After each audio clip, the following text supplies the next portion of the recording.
बिस्मिल्लाहिर्रहमानिर्रहीम, अस्सलाम वालेकुम। आज का हमारा टॉपिक फर्स्ट ईयर के बायोलॉजी के चैप्टर नंबर 1 से है, जो कि है साइटोप्लाज्म। साइटोप्लाज्म सेल का कौन सा हिस्सा होता है, इसमें क्या क्या होता है, इसकी केमिकल कंपोजिशन क्या है, वो आज हम पढ़ेंगे डिटेल में। इससे पहले प्रीवियस लेक्चर में हमने पढ़ा था सेल मेम्ब्रेन और उससे पहले हमने सेल वॉल पढ़ा था। आज हम साइटोप्लाज्म के बारे में थोड़ा डिटेल में बात करेंगे कि साइटोप्लाज्म क्या चीज़ है। सबसे पहले साइटोप्लाज्म जो है वो रॉबर्ट ब्राउन ने 1839 में डिस्कवर किया था। 1839 में रॉबर्ट ब्राउन ने साइटोप्लाज्म को डिस्कवर किया था। साइटोप्लाज्म असल में है क्या चीज़? Living part of the protoplasm. अच्छा, प्रोटोप्लाज्म, ये बार बार एक लफ्ज़ आता है प्रोटोप्लाज्म। तो प्रोटोप्लाज्म असल में क्या चीज़ है? प्रोटोप्लाज्म जो है वो लिविंग पार्ट, जो प्रोटोप्लाज्म जो होता है वो न्यूक्लियोप्लाज्म और जो साइटोप्लाज्म है उन दोनों को कलेक्टिवली कहा जाता है। जो कि न्यूक्लियस के अंदर प्लाज्मा होता है उसको न्यूक्लियोप्लाज्म कहा जाता है। जो सेल के अंदर प्लाज्मा होता है साइटोप्लाज्म, जो न्यूक्लियोप्लाज्म से बाहर होता है उसको हम साइटोप्लाज्म कहते हैं। तो साइटोप्लाज्म और न्यूक्लियोप्लाज्म को कलेक्टिवली हम क्या कहेंगे? प्रोटोप्लाज्म कहेंगे। तो ये क्या चीज़ है? Living part of the protoplasm. के प्रोटोप्लाज्म का लिविंग पार्ट है। It is the region between cell membrane and nuclear membrane. अच्छा, ये सेंटर में आपको न्यूक्लियस नज़र आ रहा है, ये मैंने लिखा हुआ ये न्यूक्लियस है।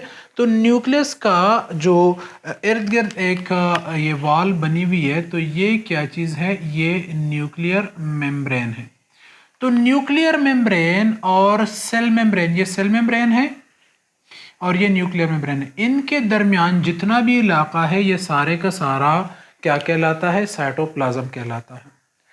तो ये जो सारे का सारा इलाका है इसमें तो काफ़ी सारी चीज़ें पड़ी हुई है, उसको हम अलग-अलग सबको डिटेल में पढ़ेंगे। तो उसको 3 हिस्सों में तकसीम किया गया है। ये जो साइटोप्लाज्म है इनको 3 हिस्सों में तकसीम किया गया है। एक हम पढ़ेंगे साइटोसोल, दूसरा हम पढ़ेंगे इनसॉल्युबल वेस्ट और स्टोरेज की जो जगह है, और तीसरा हम ऑर्गेनेलीज पढ़ेंगे। तो सबसे पहले जो सॉल्युबल पार्ट है या साइटोसोल है, ये दो आते हैं नॉन सॉल्युबल में। तो ये जो सॉल्युबल पार्ट है साइटोसोल जिसको हम कहते हैं, ये साइटोसोल, इसको हम सॉल्युबल पार्ट भी कह सकते हैं। ये बैकग्राउंड सब्सटेंस बनाता है। ये जो बैकग्राउंड में आपको जो वाइट वाइट नज़र आ रहा है ये सारे का सारा क्या कहलाएगा? साइटोप्लाज्म कहलाएगा या साइटोसोल कहलाएगा। और ये साइटोसोल 90% जो है वो वाटर से बना है। इसमें 90% क्या होगा? वाटर होगा। तो सेल का जो प्लाज्मा है और उसमें जो साइटोसोल है वो साइटोसोल 90% वाटर से बना है। अच्छा, वाटर के अलावा क्या चीज़ें हैं? एक इसमें है ट्रू सोल्यूशन और एक इसमें है कोलाइडल सोल्यूशन। सोल्यूशन किसको कहते हैं? एक ग्लास में आपने पानी लिया है, ग्लास में जो पानी लिया हुआ है वो पानी आपके पास सॉल्वेंट है और उसमें आपने चीनी डाल दिया तो आपका सल्यूट हो गया, एक मिक्सचर टाइप बन गया। तो ये जो सॉल्वेंट और सल्यूट को मिलाते हैं तो जो चीज़ बनती है उसको हम सोल्यूशन कहते हैं। क्या कहते हैं उसको? सोल्यूशन। तो ये सोल्यूशन जो है, जो मैं कह रहा हूँ कि जो साइटोप्लाज्म का जो सोल्यूशन है वो दो चीज़ों पर मुश्तमिल है। एक ट्रू सोल्यूशन है और एक कोलाइडल सोल्यूशन है। ट्रू सोल्यूशन क्या चीज़ है? जो छोटे साइज में मॉलिक्यूल होते हैं, small size molecule, homogeneous mixture. एक तो छोटे होंगे ये मॉलिक्यूल और दूसरा सेम साइज में होंगे, इसलिए इसको हम होमोजीनियस पे कहते हैं। तो क्या क्या चीज़ें? साल्ट है, शुगर है, अमाइनो एसिड है, न्यूक्लियोटाइड है, ये कंबाइन सारे मिला के बनाते हैं हमारे पास ट्रू सोल्यूशन। ये होमोजीनियस है, सेम साइज पार्टिकल है और दूसरी बात ये छोटे हैं।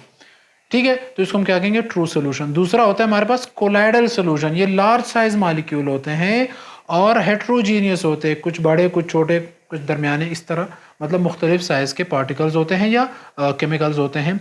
फॉर एग्जांपल फैटी एसिड हो गया, स्टार्च हो गया, ग्लाइकोजन, आरएनए, कम्प्लेक्स मॉलिक्यूल, बड़े बड़े मॉलिक्यूल। तो ये हमारे पास हेट्रोजीनियस है और बड़े साइज के हैं, इसको हम क्या कहेंगे? Colloidal solution.